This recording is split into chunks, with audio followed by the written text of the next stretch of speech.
Bismillahirrahmanirrahim. Assalamualaikum warahmatullahi wabarakatuh.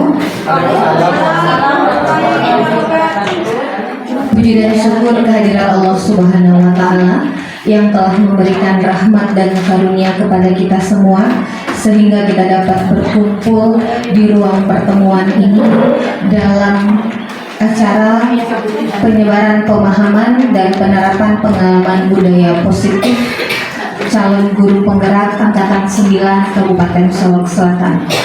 Salawat beriring salam tidak lupa pula kita ucapkan kepada Nabi besar Muhammad SAW dengan ucapan Allahumma sholli ala Sayyidina Muhammad wa ala ali Sayyidina Muhammad.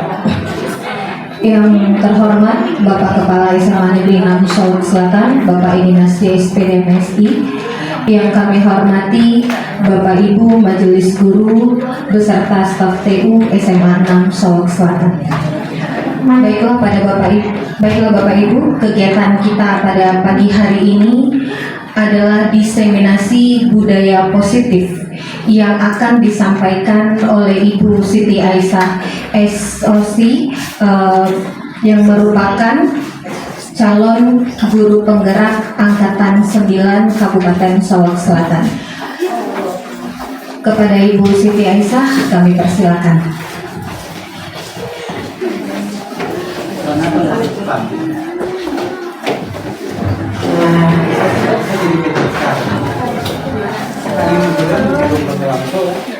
Bismillahirrahmanirrahim. Assalamualaikum warahmatullahi wabarakatuh. Waalaikumsalam warahmatullahi wabarakatuh. Kurang semangatnya kayaknya. Kita ulangi. Assalamualaikum warahmatullahi wabarakatuh.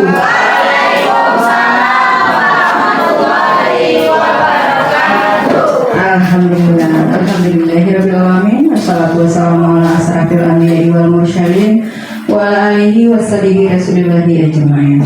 Amma ba'du. Yang terhormat Bapak Kepala Sekolah SMA 6 Solok Selatan, yang terhormat Bapak Ibu guru yang ada di SMA 6 Solok Selatan yang sudah sempat hadir di ruang ini dalam rangka mengikuti menyebarkan atau mengimbaskan hal-hal yang kami dapatkan di CGP Angkatan 9. Baiklah, untuk tidak memperpanjang mukadimah, langsung saja mungkin pada kesempatan kali ini kalau nama rata-rata kita sudah tahu ya. Di sini saya akan mengatakan saya sebagai salah seorang calon guru penggerak angkatan 9 dari SMA 6 Solok Selatan.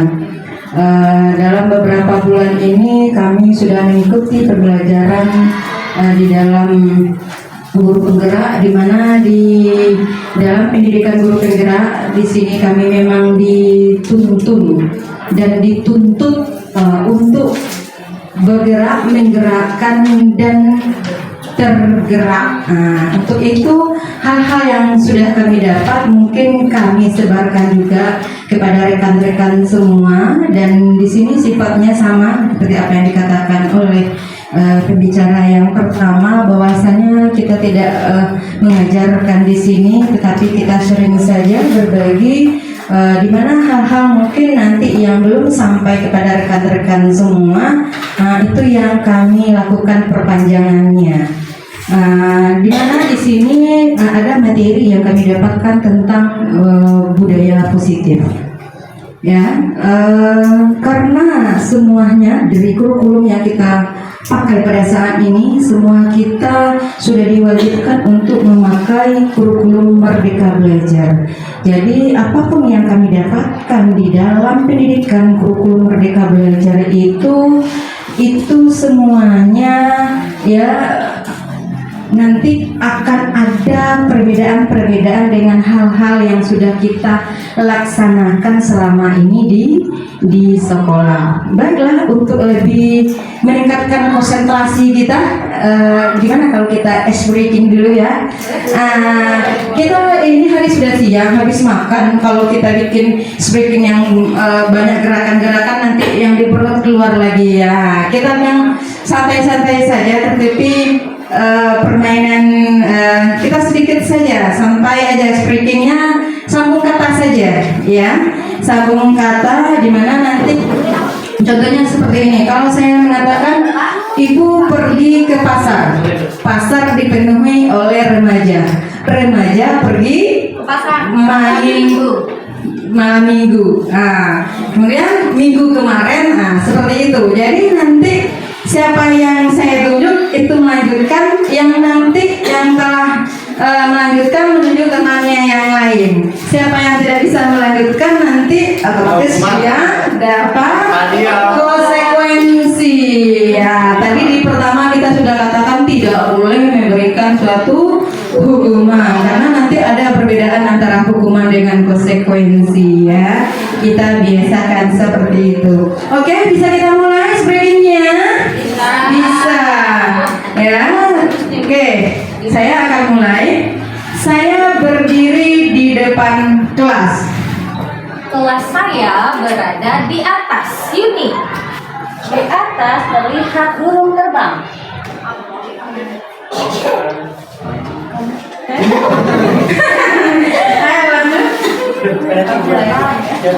Ayo terbang, kata terbang ke atas angkasa. Terbang ke atas angkasa. Tunjuk temannya. Angkasa yang luas. Tunjuk temannya. Luas Samudra Hindia. Luas Samudra Hindia. Oke, lanjut. Tunjuk teman. Hindia itu terlalu jauh. Tunjuk teman jauh. Jauh di mana dekat hati? Jauh di mata dekat di hati. Kayaknya karena habis makan ya sudah apa? Tapi sudah jawabannya udah paham ya semuanya. Otomatis konsentrasinya udah mulai dekat. Oke. Sebenarnya speaking itu kalau di dalam kelas gunanya kan untuk meningkatkan konsentrasi siswa supaya lebih fokus terhadap apa yang kita lakukan. Baiklah, kita mulai saja di sini ya, karena saya di sini akan berbagi sharing dengan rekan-rekan semua tentang budaya positif. Ini adalah tugas kami sebagai aksi nyatanya nanti yang akan kami laporkan. Sebelum kita masuk kepada budaya positif, saya mau bertanya dulu, karena kata budaya positif ini sudah tidak asing lagi. Apa itu budaya positif? Ada yang tahu? Ada yang tahu budaya positif itu apa? Kebiasaan yang bersifat baik. Tolong mungkin si event untuk jadi antar mic ya, jadi biar nanti kedengaran suaranya. Silahkan.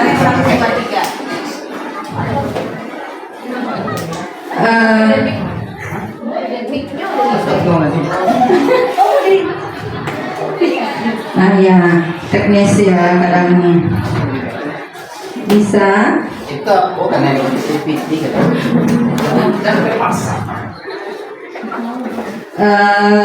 Budaya positif, oke. Budaya positif apa tadi Bu Nova? Budaya positif yang baik. kebiasaan yang baik. Ada lagi apa itu? Ada yang budaya positif? Ada lagi?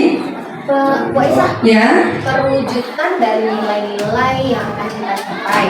Oke, perwujudan dari nilai-nilai yang akan kita capai. Ada lagi? Ada lagi? Oke, nanti dengan berjalannya waktu ya kita akan terjawab ya. Tapi apa yang disampaikan oleh rekan kita ini itu udah ada benarnya. Dan kalau kita lihat di sekolah kita yang ada pada saat ini SMA 6 Solo Selatan, itu budaya positif itu sudah sangat banyak sekali. Meskipun masih ada beberapa hal yang mesti harus kita sikapi. Jadi lalu bagaimana nanti kita menyikapinya dan mempergunakan budaya positif itu untuk seterusnya kita pakai sehingga nanti bisa menghasilkan hal-hal yang lebih baik ke depannya. Oke, di sini nanti ada penyebaran pemahaman dan penerapan pengalaman budaya positif di sekolah. Ya, seperti yang dikatakan tadi, budaya positif adalah nilai-nilai yang sudah terwujud di dalam sekolah kita.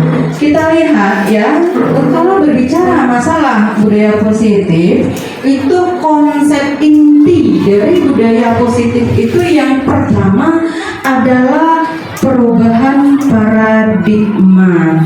Ya, di sini ada 8 budaya positif itu, ya, inti budaya positif. Yang pertama adalah perubahan paradigma belajar, disiplin positif, nilai-nilai kedisiplinan, kebutuhan dasar manusia, motivasi perilaku manusia, posisi kontrol guru, keyakinan kelas, dan segitiga restitusi. Kita lihat yang pertama, ya, yang pertama tentang perubahan paradigma belajar.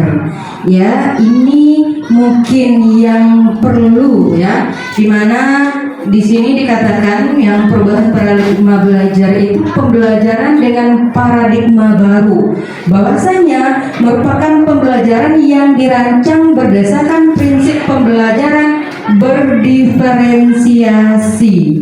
Ya, kata-kata diferensiasi sudah asing lagi. Ada yang tahu apa itu diferensiasi? Ada yang tahu? Diferensiasi? Berbeda, benar. Apalagi? Oke, kita lanjut dulu. Pembelajaran berdiferensiasi sehingga peserta didik belajar sesuai kebutuhan berdasarkan tahap perkembangan sesuai teori psikologi modern untuk mewujudkan profil belajar Pancasila. Jadi di sini kalau kita titik berat kepada berdiferensiasi, itu adalah pembelajaran yang berpusat kepada murid atau siswa. Dulu itu pembelajarannya berpusat kepada guru.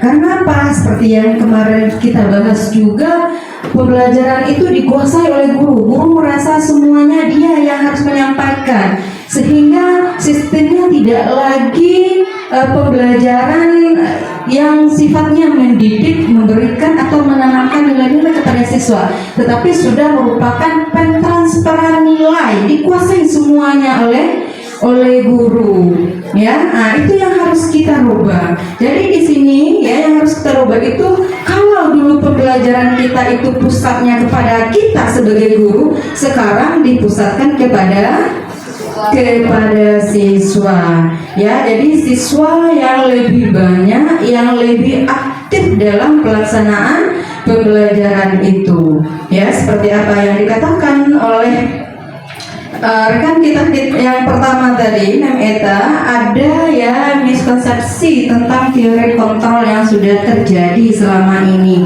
di mana kita sebagai guru berilusi, beranggapan bahwasannya ya kita itu bisa mengontrol murid. Sebenarnya tidak bisa. Ya, sebenarnya kita tidak bisa mengontrolnya dia. Mungkin di saat dia di depan kita, kita perintahkan dia pergi, tapi di belakang kita kan tidak tahu apa yang mereka kerjakan. Ya. Nah, kemudian yang kedua, ilusi miskonsepsi itu bahwasannya semua penguatan positif efektif dalam bermanfaat. Tahu maksudnya? Ada yang tahu maksudnya? Bahwasanya semua penguatan positif merupakan ya yang efektif atau bermanfaat. Di saat kita kasih ceramah loh, di saat kita kasih ceramah kepada anak, seharusnya seperti ini, seperti ini, seperti ini. Nah, kata kita sudah efektif melakukannya, sudah benar, udah bisa merubah anak. Tapi nyatanya apa? Besok diulangnya lagi, ya. Nah, itu maksudnya. Jadi hal-hal yang positif yang kita sampaikan itu belum tentu ya bermanfaat bagi si siswa. Kemudian yang ketiga, ilusi bahwa kritik dan membuat orang merasa bersalah itu dapat menguatkan karakter. Ya, kadang-kala kita seorang guru kalau anak sudah merasa bersalah, dia nangis, kemudian bisa berubah karakternya. Apakah seperti itu? belum tentu, karena tadi sudah dikatakan juga untuk membentuk karakter anak kita harus ada ya dukungan atau motivasi. Itu yang namanya motivasi intrinsik dan motivasi ekstrinsik. Untuk membentuk siswa itu, karakter siswa itu perubahan itu harus dimulai dari dirinya, dari dalam dirinya, bukan dari orang lain. Jadi selagi itu unsurnya dari luar, apakah nanti berpengaruh? Ada pengaruhnya, tetapi tidak sebesar pengaruh yang memang datang dari dirinya sendiri, ya.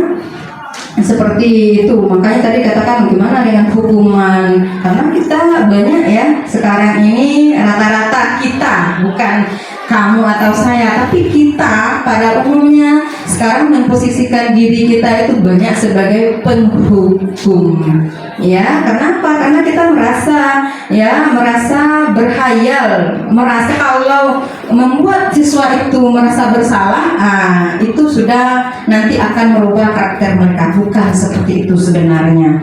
Kemudian yang keempat itu ilusi bahwa orang dewasa berhak untuk memaksa, ya. Jadi kan istilah sekarang yang sering ya, kalau senior itu selalu benar, ya. Poin yang pertama mengikuti apa yang dikatakan oleh senior. Seandainya senior salah, kembali ke nomor 1. Kan biasanya seperti itu.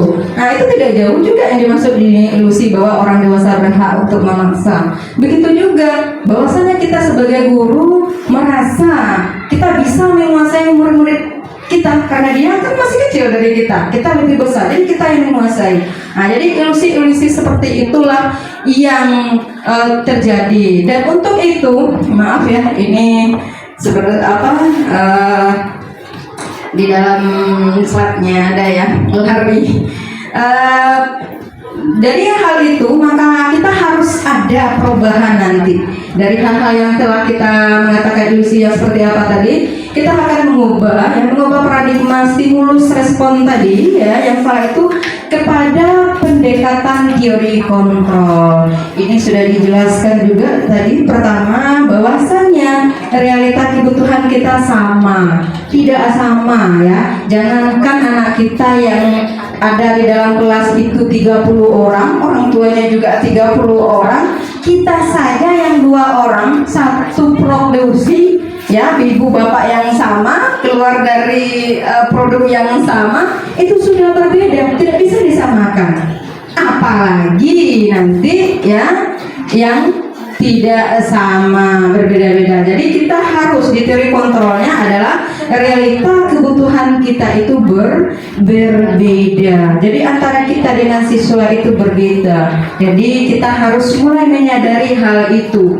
Kemudian yang kedua, semua orang melihat yang sama, ya, semua orang melihat hal yang sama.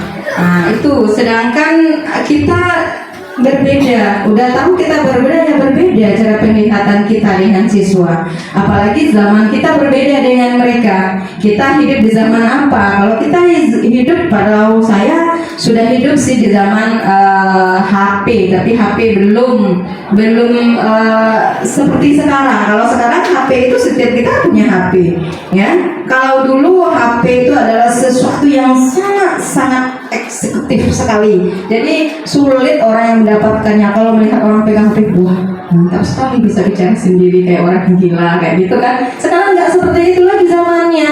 Kita merasa wah dengan itu, sedangkan anak enggak. Kenapa? Karena sudah biasa mereka memandang hal itu. Jadi pandangan kita berbeda. Kemudian yang ketiga, kita mencoba mengubah orang agar berpandangan sama dengan kita. Ya tidak akan bisa. Kita tidak boleh ya merubah orang itu pandangannya sama dengan kita. Kita cuma bisa memberikan gambaran seperti ini.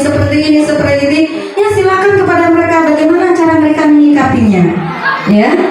Dan selanjutnya, perilaku buruk sebagai suatu kesalahan. Nah, ini yang sering sekali kita dapati. Di saat anak kita melakukan suatu perbuatan yang buruk, itu adalah sesuatu kesalahan yang sangat fatal yang harus kita kasih hukuman. Nah, sebenarnya bukan seperti itu. Ya, mungkin untuk lebih pahamnya nanti kita lanjut dulu, nanti pasti terjawab di belakangnya. Ya. Selanjutnya saya minta mengontrol orang lain. Saya bisa mengontrol orang lain. Bahwasanya kita bisa mengontrol itu sama dengan di atas ya, mengendalikan sikap orang atau sikap siswa kita. Dan selanjutnya pemaksaan ada pada saat pemaksaan ada pada saat bujukan gagal. Jadi kita di saat sudah mengajak siswa mengikuti seperti apa yang kita inginkan, tidak bisa juga paksa. Kamu harus wajib main ancaman. Nah, kan seperti itu. Besok bawa tugas. Tidak juga bawa tugas besok kamu keluar dari kelas saya. Ya, kita kan seperti itu biasanya ya. Bukan si A si B, tapi kita rata-rata pada karena ilmunya belum dapat sama kita. Jadi mulai sekarang mungkin ada perubahan nanti buat kita semua ya. Kemudian model berpikir seperti apa yang dikatakan oleh Memeta tadi, model berpikir ya menang kalah, sedangkan sekarang tidak ada yang menang, tidak ada yang kalah, tapi sifatnya adalah menang-menang.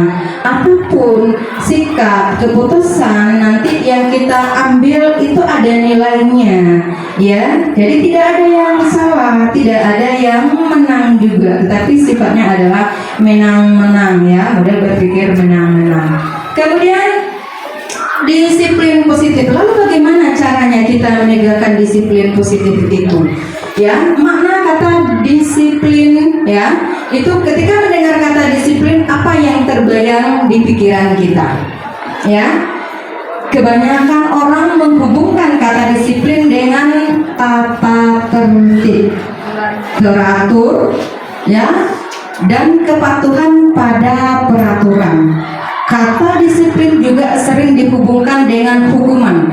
Padahal itu sungguh berbeda, karena belajar tentang disiplin tidak harus dengan memberikan hukuman. Justru itu adalah salah satu alternatif terakhir, dan kalau perlu tidak digunakan sama sekali. Oke, masih semangat? Masih semangat? Ada yang ngantuk? Tidak. Oke, sampai di sana ya, sampai yang telah dikatakan tadi ya, ada yang mau dipertanyakan nggak? Ada yang mau dipertanyakan masalah mana kata disiplin? Ketika kita mendengar kata disiplin, yang terbayang di pikiran kita adalah menghubungkan dengan tata tertib. Ya, ada yang mau dipertanyakan? Kita lihat dari apa yang disampaikan oleh Memeta tadi, beliau mengatakan bahwasanya sekarang ya kita banyak tidak lagi melakukan suatu hukuman. Kenapa kata disiplin di sini banyak orang menghubungkan dengan tata tertib dan peraturan? Nah, ini perlu lebih jelas ya. Nah, kita pahami bahwasannya kedisiplinan itu harus datang, seperti yang dikatakan tadi, harus datang dari diri anak itu sendiri. Kita sebagai guru itu sebagai among saja, mengarahkan, menuntun, biar dia sendiri si siswa ini yang menciptakan positif apanya itu, disiplinnya itu. Tapi kalau dia disiplin karena ada sesuatu ya, karena tadi ada rasa, karena ingin menjadi mau duduk di zona zamannya, kalau saya terlambat nanti saya dimarahi, saya diomali, saya diapakan. Makanya ada tadi kata-kata kesepakatan kelas ya. Ada kesepakatan kelas kayaknya, karena tidak ada nanti kata-kata yang kalau kita berbicara disiplin itu nanti peraturan lagi. Nah, ini nanti mungkin yang harus kita diskusikan secara bersama di sekolah kita, bagaimana nanti kita menyikapi ya tata tertib yang ada. Kalau bisa kita sadur ya Memeta, kita sadur menjadi kesepakatan sekolah, karena ada perbedaan yang sangat-sangat sekali ya, jauh sekali antara kata-kata peraturan dengan kesepakatan. Ada yang tahu apa perbedaan disiplin dengan peraturan itu? Apa? Kalau peraturan itu suatu aturan atau perintah yang diberikan seseorang dan wajib dilakukan. Sementara kalau disiplin itu ada diri. Disiplin identitas diri, sedangkan peraturan sesuatu yang ditetapkan oleh suatu lembaga dan harus dikerjakan, seperti itu ya. Ada lagi? Apa itu disiplin? Kenapa sekarang di Merdeka Belajar itu kita lebih dituntut ya untuk menggunakan kata-kata kesepakatan sekolah daripada peraturan sekolah? Karena kalau peraturan sekolah itu dibuat oleh sekolah itu sendiri tanpa ada tanya jawab ataupun diskusi dengan pihak siswa ataupun pihak guru. Sementara kalau untuk kesepakatan sekolah itu kesepakatan bersama yang peraturan atau bukan peraturan tapi hasil yang didapat itu dengan diskusi yang dilakukan. Iya benar. Kalau peraturan adalah suatu ketetapan aturan yang hanya ditetapkan oleh salah satu pihak. Pihak mana? Pihak sekolah. Sedangkan kesepakatan sekolah itu adalah hasil kolaborasi.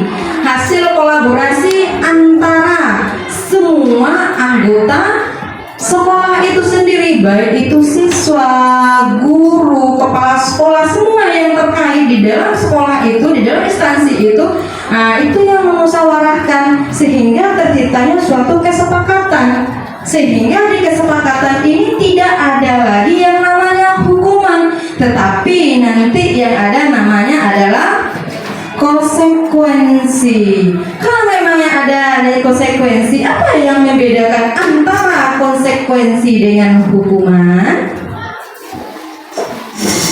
Ada yang tahu apa bedanya antara konsekuensi dengan hukuman? Hukuman dibuat hanya oleh satu pihak saja, sedangkan kalau konsekuensi itu dibuat oleh kedua belah pihak. Oke, tadi ada yang mengatakan kalau hukuman hanya dibuat oleh satu pihak saja, sedangkan konsekuensi dibuat oleh dua pihak. Ada lagi? Silakan. Kalau konsekuensi itu suatu hal yang disepakati bersama. Kalau hukuman itu secara spontan atau secara langsung tiba-tiba. Iya, ya. Jadi kayaknya kalau hukuman adalah sesuatu tindakan yang kita berikan kepada seseorang yang melakukan suatu kesalahan dengan spontanitas, ya, tanpa diketahui oleh orang yang melakukan kesalahan tersebut. Misalnya seperti ini, anak terlambat sekolah, ya, satu terlambat kita langsung, kamu lagi yang terlambat, kamu lagi yang terlambat. Sekarang karena kamu terlambat, silakan bersihkan WC. Itu adalah suatu hukuman. Sedangkan konsekuensi itu adalah bisa anak melanggar suatu kesepakatan yang sudah kita bikin. Kita akan bikin kesepakatan di mana di dalam suatu kesepakatan kita itu tidak boleh menggunakan kata-kata yang negatif. Contoh, ya, dilarang datang ke sekolah, dilarang datang terlambat ke sekolah. Tetapi bahasanya bukan seperti itu. Lalu bagaimana bahasanya? Datang ke sekolah 10 menit sebelum PBM dimulai. Jadi seandainya dia melakukan tidak datang sebelum 10 menit sebelum PBM, otomatis dia melanggar kesepakatan. Kalau melanggar kesepakatan, apa konsekuensinya? Itu sudah kita tetapkan, sudah diberitahukan. Jadi seandainya nanti kesepakatan kita langgar, konsekuensinya apa? Apa konsekuensinya kalau kamu melanggar? Kalau saya melanggar, konsekuensinya saya mungkin harus belajar di pustaka 1 jam pelajaran di saat jam saya terlambat itu. Itu misalnya konsekuensi. Jadi bedanya kalau hukuman itu spontanitas, memberikan suatu tindak lanjut dari kesalahan yang dilakukan seseorang secara spontanitas tanpa diketahui oleh pelaku yang melaksanakan kesalahan itu. Sedangkan konsekuensi adalah sesuatu yang diberikan kepada orang yang melakukan kesalahan, ya, atau melanggar suatu kesepakatan di mana dia sudah tahu hal apa nanti yang akan diterimanya jika dia melaksanakan suatu pelanggaran. Itu dia yang konsekuensi itu.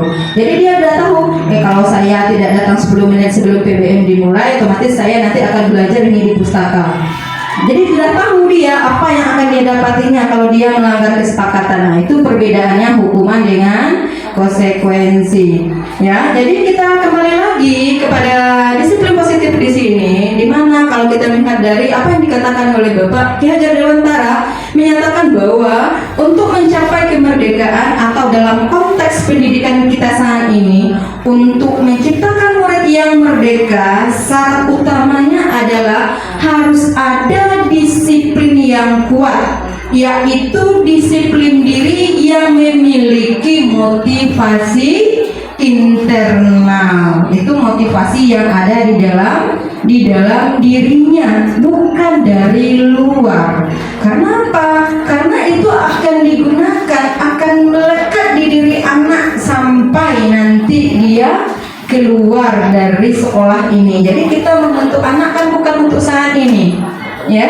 Kita membentuk anak ini untuk 5 tahun ke depan, ya. Seperti apa yang kita sampaikan kemarin di visi dan misi, bagaimana kita memimpikan anak yang seperti apa. Jadi memang beberapa tahun ke depannya kita kaji, bukan sekarangnya. Kemudian ya dikuatkan lagi oleh apa yang dikatakan oleh Diana Gosen, mengambil kata disiplin dari bahasa Latin disciplina yang artinya belajar, dan kata disiplin yaitu murid atau pengikut. Maksudnya di sini mereka dapat mengambil pembelajaran di dalam dirinya terhadap peristiwa yang terjadi. Jadi kita tidak memberikan suatu hukuman, tetapi mungkin yang bisa kita ambil di sini adalah memberikan konsekuensi, ya. Kemudian, ya, disiplin positif. Jadi apa yang disiplin positif itu? Untuk menjadi seorang murid atau pengikut, seseorang harus paham betul alasan mereka mengikuti suatu aliran atau ajaran tertentu, sehingga motivasi yang terbangun adalah motivasi intrinsik, bukan ekstrinsik. Disiplin diri dapat membuat seseorang menggali potensinya menuju kemana sebuah tujuan, sesuatu yang dihargai dan bermakna. Dengan kata lain, disiplin diri juga mempelajari bagaimana cara kita mengontrol diri dan bagaimana menguasai diri untuk memilih tindakan yang mengacu pada nilai-nilai yang kita hargai. Sampai di sini masih bersemangat? Masih bersemangat? SMA 6? Oke, bisa. SMA 6? oke, bisa. Terima kasih. Ya, kita lanjutkan. Kemudian nilai-nilai kebaikan. Jadi bagaimana disiplin positif itu bisa terbentuk, itu bisa kita ambil dari nilai-nilai kebaikan yang sudah banyak ditampilkan oleh siswa kita. Apa saja nilai-nilai kebaikan itu? Nah, itu nilai-nilai kebaikan sangat banyak sekali. Ada mandiri, kreatif, empati, kerjasama, toleransi, rasa hormat, percaya diri dan syukur, dan sebagainya. Ya, jadi itu bentuk nilai-nilai kebaikan. Masih banyak lagi nilai-nilai kebaikan yang bisa kita ambil dari hal-hal yang sudah ditampilkan oleh siswa kita. Kemudian ya, di saat si anak menampilkan sesuatu, melakukan hal-hal yang tidak sewajarnya karena ada ya beberapa hal yang mendasari mereka melakukan sesuatu. Kenapa? Salah satunya adalah tidak terpenuhinya kebutuhan dasar dari siswa itu sendiri. Karena sebagai manusia kita mempunyai 5 kebutuhan dasar ya. Jadi kita tidak bisa mencap anak seperti ini ya. Kita harus lihat dulu apakah kebutuhan dasar anak itu sudah terpenuhi atau belum. Ya, di mana kebutuhan dasar anak itu, kebutuhan dasar kita sebagai manusia itu ada 5. Yang pertama adalah kebutuhan untuk bertahan hidup. Ada suatu cerita ya, kalau di dalam LMS kami yang kami kerjakan di CGP itu ada seorang anak yang setiap hari ya dia ke sekolah sama juga dengan kita, dia bawa bekal dari rumah, bawa makanan. Jadi ada salah seorang anak yang setiap hari dia selalu minta dengan paksa pada temannya makanannya itu. Saya mau makan, dipaksanya temannya, ayo saya kasih sama saya makanan kamu, setiap itu. Sehingga si anak ini ngadu, ya si anak yang dipaksa makanannya harus ngasih, tadi ngadu sama gurunya, ya ngadu sama gurunya bahwasanya bekalnya selalu diminta dengan paksa oleh temannya, ya. Sehingga ditanyakanlah oleh si ibu, dipanggil si anak, kemudian ditanyakan apa benar dia selalu meminta dengan paksa makanan temannya. Ia mengakui benar. Kenapa dia melakukan seperti itu? Jadi ditanyakan. Jadi kita harus menanyakan, tidak langsung memarahi seperti itu. Kita panggil dulu anaknya, mengapa dia melakukan seperti itu? Ternyata memang dari rumah dia tidak ada, belum makan di rumah. Karena apa? Makan itu adalah suatu kebutuhan. Tetapi memang dari rumah dia tidak makan. Kenapa? Memang tidak punya di rumahnya. Kenapa? Keluarganya, orang tuanya selalu berantem. Sehingga untuk kebutuhan pokok primer si anak ini tidak terperhatian, sehingga sedangkan anak dia butuh itu. Jadi di saat dia melihat teman-temannya pada makan, dia tidak makan, dia kan ingin, itu kebutuhan dia ingin makan untuk bertahan hidup. Dia harus makan juga seperti teman. Cuma caranya yang tidak benar. Mungkin kalau caranya benar, dia ngasih tahu gurunya dia seperti ini, mungkin guru akan berbicara juga, mensosialisasikan sama teman-temannya, bilang untuk berbagi, karena kita sifat positif ya, disiplin positifnya ada. Anak-anak ini kan hobi juga berbagi, kalau punya mau dia berbagi, tetapi tidak meminta dengan paksa. Itu salah satunya. Jadi kita tidak langsung memarahi kamu bersikap tidak baik, tetapi kita sebagai guru harus bijak untuk menyikapi itu, karena ada hal-hal yang harus dipenuhi oleh anak ya. Nah, itu yang pertama. Kemudian yang kedua adalah cinta dan kasih sayang. Anak itu butuh perhatian. Kita kan enggak, kalau anak sudah bikin masalah sekarang ya, itu seringnya juga maaf saja ya, karena di sini kemarin ada yang melaporkan itu mungkin di situ yang harus kita perbaiki secara bersama. Ada seorang anak yang pindah dari sekolah karena merasa dia selalu disalahkan. Padahal dia mungkin dia pernah melakukan sesuatu kesalahan, tetapi kita selalu mengecap dia salah gitu. Benar, anak itu bersalah, tetapi kita tidak harus mengecap dia itu salah. Ada kalanya kita lihat kenapa dia bersikap seperti itu, karena anak itu butuh juga kasih sayang. Jangan orang-orang itu saja, semuanya sama juga dengan kita. Kita di dalam rumah aja, kalau orang tua lebih memperhatikan anak yang kecil saja, kita yang sudah besar aja kesal ya. Yang diperhatikan adik aja terus, saya juga butuh perhatian loh. Nah kan seperti itu. Begitu juga di sekolah. Mungkin benar anak ini melakukan permasalahan, tetapi bukan berarti anak ini melakukan suatu kesalahan terus. Lalu bagaimana kita menyikapi? Ya di sanalah tugas kita menuntunnya. Ya harus ada kesabaran di dalam diri kita menuntut sampai harus ada perubahan di dalam dirinya. Sudah bisa saja kita merubahnya kepada hal yang lebih baik, itu kita sudah berhasil.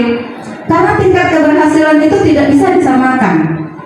Ya, tidak bisa disamakan anak yang sudah mempunyai disiplin yang baik. Kenapa? Mungkin di rumahnya disiplinnya sudah baik juga dan aturan orang tuanya sudah baik. Kita samakan dengan anak yang tidak pernah punya aturan, yang nggak bisa. Nah, disitulah nanti ya bagaimana kita bisa memahami kebutuhan dasar manusia itu. Kemudian yang ketiga adalah kesenangan. Nah, kesenangan di sini nanti ya akan berpengaruh, berguna sekali di saat kita melakukan suatu pelaksanaan PBM di dalam kelas. ya. Kita harus paham bahwa anak ini butuh untuk kesenangan, butuh untuk relax, untuk bermain, berhappy-happy. Jadi bagaimana ya pesan yang kita sampaikan tapi dia happy, merasa tidak terpaksa. Ya, jangankan anak-anak kita saja, yang guru juga butuh happy. Iya tidak Bapak Ibu? Iya. Iya. Ya, kita butuh juga happy-happy. Apa yang disenangi anak? Kalau anak senang pakai musik, selagi kita tidak menjelaskan sesuatu yang butuh ketenangan atau kesunyian, kenapa apa salahnya nanti di dalam kelas kita pakai musik jadi anak dibetah di dalam? Kan tidak ada salahnya. Ya, tidak ada salahnya. Atau anak itu senangnya di luar, mungkin di dalam mereka merasa jenuh, bosan, itu aja yang dilihat, sumpek, panas dan sebagainya, karena mungkin fasilitas kita juga yang kurang ya. Seperti sekarang sangat gerah sekali, yakin ya. Kita gerah di sini karena tidak ada AC. Kalau sebenarnya bisa kita bawa keluar, apa salahnya? Karena itu kebutuhan, adalah kebutuhan untuk mendapatkan suatu kesenangan. Kemudian yang keempat adalah pengakuan diterima. Di sini kita yang sering melakukan suatu kesalahan ya, banyak kita banyak kadang-kadang tidak mau menerima keadaan anak yang seperti itu. Yang kita terima anak itu yang bagus-bagus saja. Di saat anak menampilkan sesuatu yang baik, yang bagus, kita bisa mengakuinya. Tetapi di saat anak melakukan sesuatu yang bertentangan dengan apa yang kita pikir baik, itu tidak kita terima. Itu yang tidak boleh. Anak ini butuh dia pengakuan. Ya, setidaknya kita terima dulu dia melakukan hal itu. Kenapa? Lihat alasannya. Dia butuh diakui. Oh, saya ini ada loh. Saya di sini karena saya memang ada di sini. Bukan bukan nonggok-nonggok aja di sini. Tapi saya memang anggota kelas ini. Nah, itu maksudnya. Jadi pengakuan bahwa keberadaan dia itu ada. Ya. Nah, itu kemudian yang terakhir adalah kebebasan atau kemerdekaan. Di mana di sini siswa itu dia merasa ya ingin mendapatkan suatu kemerdekaan. Kemerdekaan di sini mereka merasa tidak terikat dengan hal-hal yang sudah kita tetapkan. Kita tidak bisa mengatakan oh kamu harus seperti ini, harus seperti ini. Itu yang namanya peraturan. Sedangkan kita sudah sepakati tadi kalau di dalam kelas kita menggunakan kata-kata kesepakatan kelas, sedangkan kalau di sekolah kita menggunakan kata kesepakatan sekolah. Jadi hal yang kita putuskan, yang kita sepakati itu adalah memang hasil dari kolaborasi kita bersama. Jadi bukan hasil keputusan salah satu pihak saja. Oke, kita lanjutkan. Ya, jadi dari kebutuhan dasar yang dimiliki oleh manusia tadi ada 3 motivasi perilaku ya yang motori atau yang membuat seseorang itu melakukan hal seperti itu ya. 3 motivasi perilaku manusia. Yang pertama, untuk menghindari ketidaknyamanan atau hukuman. Ini tingkatan yang paling rendah ya. Kenapa unsurnya seperti yang dikatakan tadi? Unsurnya ini adalah unsuran daripada ekstrinsik atau unsur dari luar. Jadi di saat anak datang ke sekolah, dia datang ke sekolah setiap pagi, dia datang ke sekolah tidak pernah terlambat.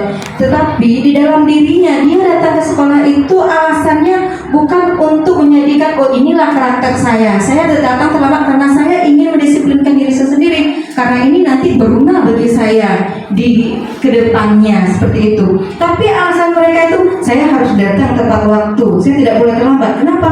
Kalau saya terlambat nanti saya disuruh lari, saya disuruh untuk mendorong motor 3 keliling ya, atau nanti diomel-omeli oleh wakasisnya. Wah, nanti malas ya. Jadi kita cari nyaman sajalah.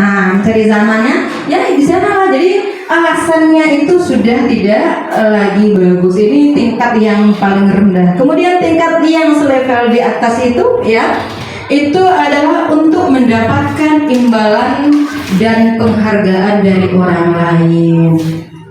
Dimana di saat dia bersikap itu masih dari unsurnya instinktif, ya, dimana dia melakukan itu nanti saya akan mendapatkan penghargaan menjadi siswa terbaik, siswa paling disiplin di sekolah. Sama tak dengan seperti ini Bapak Ibu, misalnya Bapak Ibu di sekolah gitu. Di sekolah ini tidak ada peraturan bahwasanya kita masuknya jam 7.15. Sedangkan PBM kita tetap dimulai jam 7.15. Apakah Bapak dan Ibu akan tetap datang sebelum jam 7.15? Tetap datang jam 7.15 walaupun tidak ada aturan ya atau penghargaan bahwasanya nanti kita akan diberi hadiah, penghargaan dan sebagainya ya kalau datang sebelum jam segitu. Kenapa tetap datang? Mameta, kenapa tetap datang sebelum jam 7.15 itu? Karena kita mempunyai tanggung jawab untuk tetap melaksanakan tugas. Meskipun itu tidak ada reward atau punishment dari pimpinan, yang namanya kewajiban itu kita tetap laksanakan karena tanggung jawab pada Allah. Iya, terima kasih. Super sekali jawabnya, Mameta. Benar. Ya, jadi sebagai guru ada tidak adanya penghargaan atau reward dari kepala sekolah karena kita sebagai guru punya tanggung jawab yang pertanggungjawabannya itu dipertanggungjawabkan kepada yang di atas. Nah, jadi kita ada tidak adanya kita akan tetap datang sebelum itu. Kenapa? Itu yang membentuk diri kita itu. Ya, jadi kita berharapnya sama anak kita juga pemikirannya seperti itu. Adanya tidak adanya aturan, ada atau tidaknya reward, hukuman atau sebagainya, mereka akan datang tetap sebelum jam PBM itu dimulai. Kenapa? Karena dia butuh. Karena dia seorang pelajar. Dia seorang pelajar, dia butuh. Kenapa? Di saat saya belajar, ini nilai-nilai yang saya dapat di dalam PBM itu untuk diri saya yang akan membentuk saya ke depannya. Jadi itulah yang diharapkan. Ya, maka sampailah pada level yang terbaik, yaitu untuk menjadi orang yang mereka inginkan dan menghargai diri sendiri dengan nilai-nilai yang mereka percaya. Jadi di saat dia melakukan itu, kita menghargai diri kita. Saya seorang guru seorang yang bisa ditauladani, seorang yang akan dicontoh oleh murid-murid saya, maka saya harus bisa mencontohkan apa yang harus dicontoh oleh murid-murid saya. Nah, itu sebenarnya. Jadi kalau dapat sekarang ya, motivasi yang ada di dalam diri siswa kita itu adalah yang nomor berapa tadi? Yang nomor 3, yaitu motivasinya untuk menjadi yang mereka inginkan dan menghargai diri sendiri dengan nilai-nilai yang mereka percaya. Ya, kalau mereka percaya mereka bisa akan lebih bagus dengan selalu disiplin, dia akan disiplin. Tetapi kalau kita paksakan kita yang maksa dari luar, dia tidak bisa. Lalu di mana caranya menjadikan anak yang seperti itu? Itulah tugas kita sebagai guru adalah menuntun. Jadi kita itu diminta menuntun. Tetapi selama ini kita adalah menuntut. Nah, itu berbeda ya. Jadi mulai sekarang kita itu adalah menuntun, bukan menuntut. Oke, kita lanjutkan hukuman, konsekuensi, dan restitusi. Ini tadi sudah dijelaskan apa perbedaan hukuman, konsekuensi, dan restitusi. Ya, tadi sudah dijelaskan juga hukuman itu adalah sesuatu yang spontanitas ya, yang kita berikan kepada seseorang yang bisa melakukan sesuatu di mana dia yang spontanitas kita lakukan itu tidak diketahui oleh orang yang melakukan sesuatu kesalahan. Sedangkan konsekuensi adalah hal yang diterima oleh orang yang melanggar suatu kesepakatan di mana sebelumnya dia sudah mengetahui kalau hal itu akan diterimanya jika dia sudah melanggar suatu kesepakatan. Sedangkan restitusi itu sudah dijelaskan juga tadi sama Mameta tentang restitusi. Restitusi itu ya, ini masalah hukuman tadi kita masuk saja posisi kontrol guru. Di sini kalau kita belajar tentang restitusi, sebelum masuk kepada restitusi itu sendiri, ada 5 posisi kontrol guru. Yang pertama pembuat rasa bersalah, yang pertama adalah penghukum, kemudian yang kedua pembuat rasa bersalah, yang ketiga ya memposisikan diri sebagai teman, yang keempat memposisikan diri sebagai pemantau, dan yang kelima adalah memposisikan diri sebagai manajer. Sedangkan di restitusi seperti apa yang dijelaskan oleh Mem Eta tadi, itu restitusi itu adalah tingkat yang paling tepat bagi kita sebagai seorang guru, karena pada saat ini kita masih banyak memposisikan diri kita di pembuat rasa bersalah dan penghukum, sedangkan sebagai sebagai pendidik di Merdeka Belajar ini kita harus ada di posisi teman, pemantau, dan manajer. Jadi kita bermain di 3 posisi kontrol itu, ya. Usahakan di 3 posisi kontrol itu sebagai teman, sebagai pemantau, dan sebagai manajer. Tetapi kita juga harus hati-hati, ya, harus hati-hati di sini. Kalau untuk penghukum kita sudah tahu tadi apa itu yang penghukum, ya, apa itu pembuat rasa bersalah. Kita masuk saja kepada teman. Di teman ini, di saat kita memposisikan diri sebagai teman, kita harus bisa memilah-milah, ya. Jangan sampai ada kala seorang guru karena terlalu care dengan siswa, dengan muridnya, dia memposisikan dirinya sebagai teman dengan murid, sehingga hilang pula wibawanya sebagai guru. Itu harus hati-hati, ya. Boleh menjadikan murid itu sebagai teman, tetapi kita harus bisa memilah-milah sebatas mana, ya, murid itu bisa kita jadikan teman, ya. Apakah dia bisa curhat? Bisa. Kita bisa membantu mereka mencarikan solusi dari permasalahan yang mereka mungkin punya, mungkin dia bercerita, kita open, ya, terhadap permasalahan mereka. Tapi bukan berarti, ya, di saat mereka masuk ke dalam dunianya, kita ikut pula ke dunianya itu, sehingga hilang wibawa kita. Kan ada juga itu, ada anak yang bilang, biasalah sama bapak dan ibu itu, kan udah teman kita, apa ya? Itu jangan sampai juga seperti itu. Silahkan jadikan murid itu sebagai teman, tetapi ya harus bisa memilah-milah. Jangan sampai ditinggalkan, ya, bahwa kita itu adalah seorang penuntun, ya. Jadi kita adalah yang diminta adalah orang yang bisa menuntun, jangan menjadi tontonan. Itu, ya, dia dekat sekali tuntunan atau tontonan. Jadi di saat kita memposisikan diri sebagai teman kepada murid, jadikanlah diri kita tuntunan bagi murid itu, bukan tontonan. Dan pemantau juga, pemantau ini adalah kita menjadi istilahnya hampir sama dengan detektif, memeta itu. Jadi kita mencari seperti apa siswa itu yang sebenarnya. Kita selidiki dulu, cari informasi dari teman dekatnya, dari orang tuanya, dari sahabatnya, dan sebagainya, sebelum kita memutuskan sesuatu keputusan kepada dia apabila dia melakukan sesuatu hal yang di luar, ya, ketentuan yang sebenarnya. Kemudian yang terakhir baru manajer. Inilah yang manajer. Kita dituntut semuanya untuk jadi manajer. Kalau dapat semua guru ini adalah manajer. Iya, Memeta? Benar. Semuanya kita ini harus bisa jadi manajer.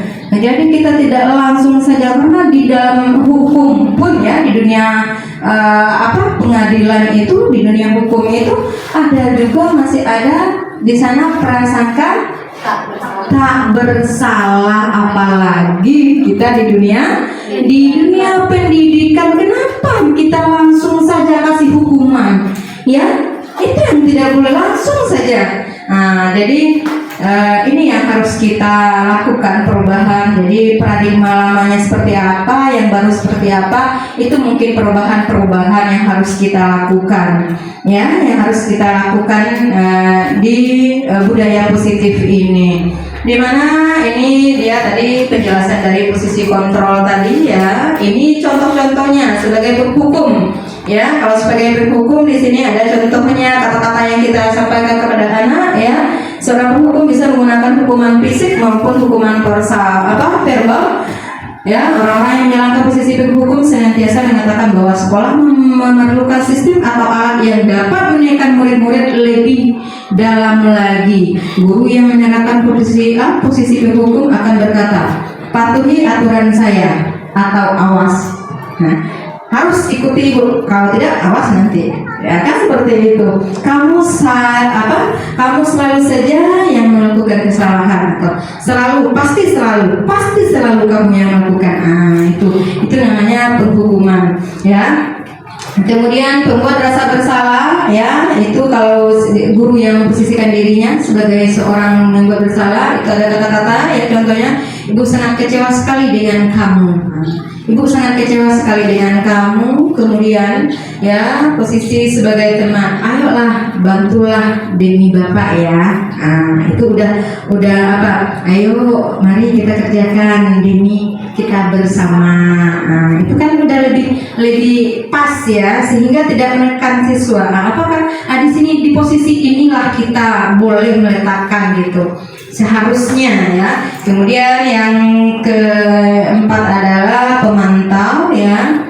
Jadi kita melihat apa yang telah kamu lakukan. Kita melakukan suatu penyelidikan kepada anak terhadap apa yang mereka lakukan sebelum mengambil suatu keputusan. Barulah yang terakhir adalah nanti sebagai manajer. Jadi sebagai manajer ini kita memang berdiskusi, berdialog. Kita hanya sebagai fasilitator untuk mencarikan solusi dari permasalahan yang ditemui atau yang didapatkan oleh seorang siswa.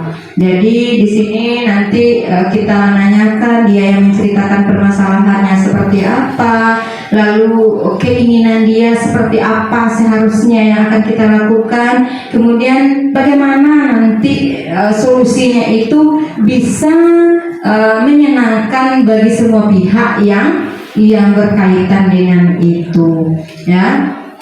Kemudian ada ini studi kasus ya. Tadi kita sudah, kalau tadi Memeta sudah mencontohkan dengan video ya.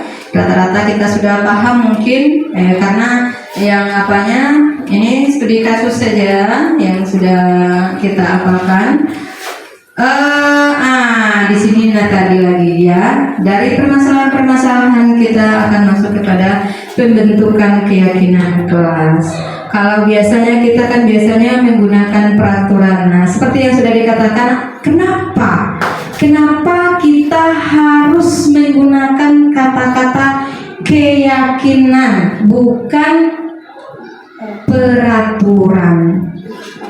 Ya, kenapa? Ada yang tahu? Kita sudah semakin siang, udah jam-jamnya ngantuk ya Memeta ya.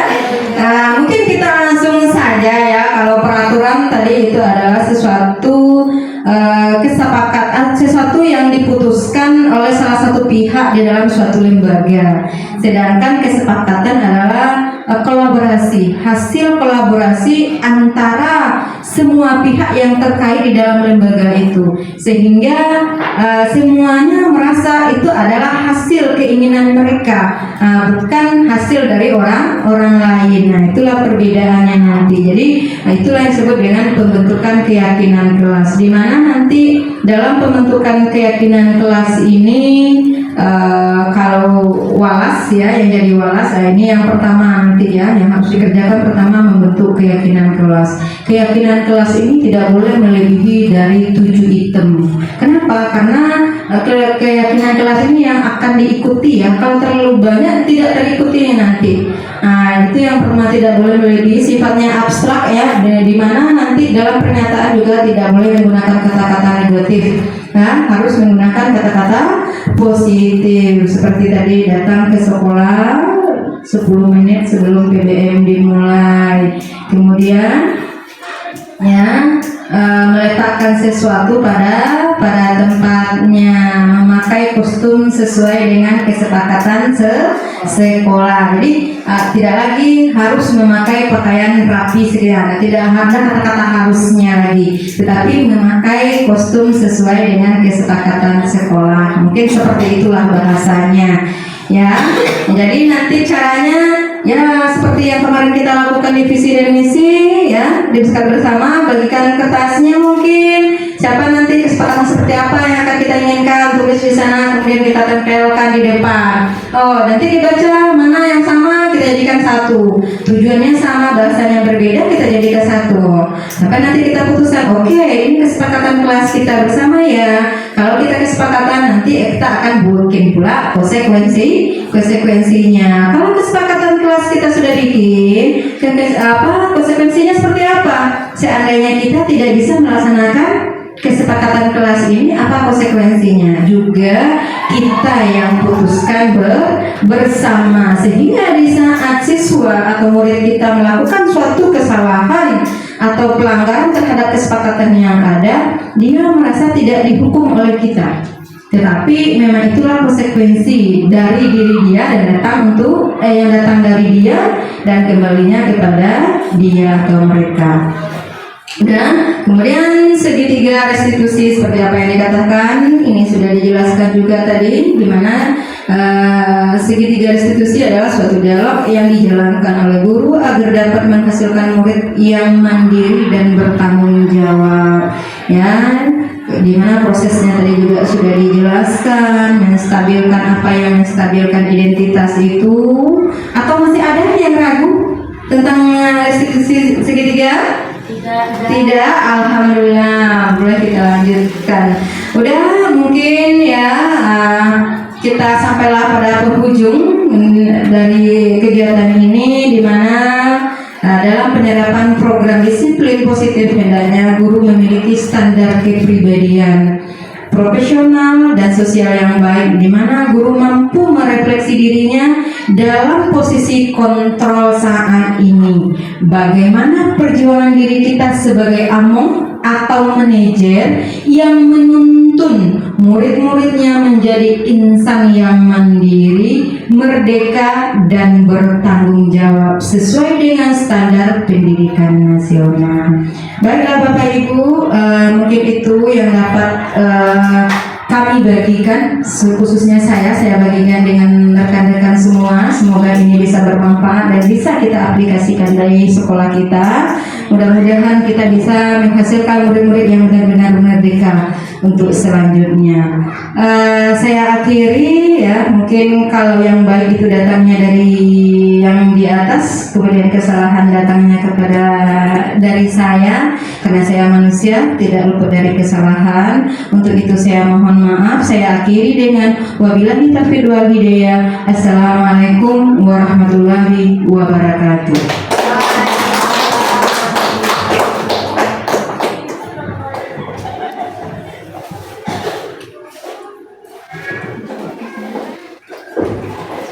Baik Bapak Ibu, terima kasih kepada Ibu Siti Aisyah yang sudah berbagi budaya positif yang telah beliau dapatkan dari pembelajaran melalui calon guru penggerak angkatan 9. Sama dengan harapan Bu Aisyah tadi, semoga kita bisa menerapkan budaya positif yang ada di SMA 6 Solok Selatan. Baiklah, saya sebagai moderator pada kegiatan kedua ini mohon maaf atas kesalahan. Assalamualaikum warahmatullahi wabarakatuh. Waalaikumsalam.